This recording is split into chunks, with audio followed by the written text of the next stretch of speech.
Как будет складываться ситуация на Северном Кавказе в связи с приходом нового президента?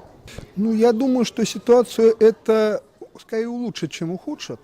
По той причине, что новая конфигурация в действительности отличается одним, но существенным явлением. У нас главный человек в государстве становится формально первым человеком. Это всегда упрощает управление. А очень часто на Северном Кавказе вопрос в том, что управленческий импульс затихает где-то по дороге.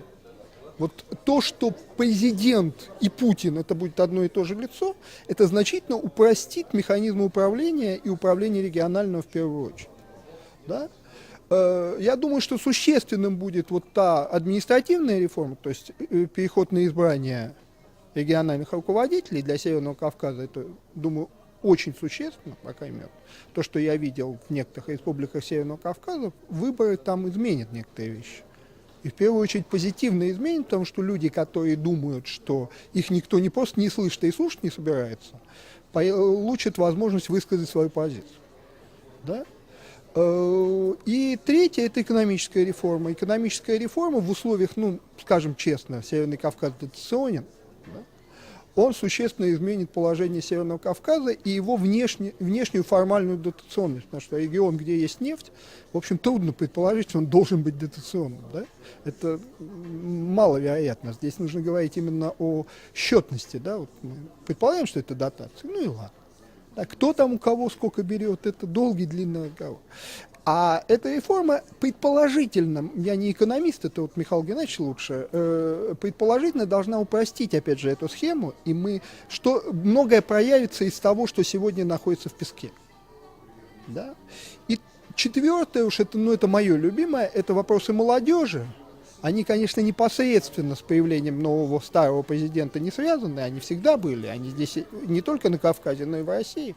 Но я думаю, что появляется возможность решать их более интенсивным способом. Как, например? Ну, наконец-то создавать хоть какие-то реальные лифты, да? Потому что явно лидером Единой России будет Медведев, а не Путин. Путин над партиями. И в этом смысле сужение лифта до партийного лифта, который сейчас возникает, и который, на мой взгляд, является проблемой, будет разрешена. То есть это не значит, что сразу будет хорошо, но точно кое-чего плохого не будет. Да? Потому что вот создание сейчас различных там лагерей и прочего, это, конечно, паллиатив. Да, вот сейчас на Северном Кавказе или проходит, или будет в ближайшее время проходить молодежный лагерь, это, конечно, паллиатив. А вот создание системы выбора, подбора через непартийные, а государственные структуры людей для, ну, может быть, работы в центре, может быть, взаимодействия с центром, это интересно. К сожалению, пока мы остановились на президентском резерве, довольно узкий слой, просто технологически узкий, потому что президенту не нужны десятки тысяч сотрудников. Да? А ведь эту систему можно развернуть и довольно широко.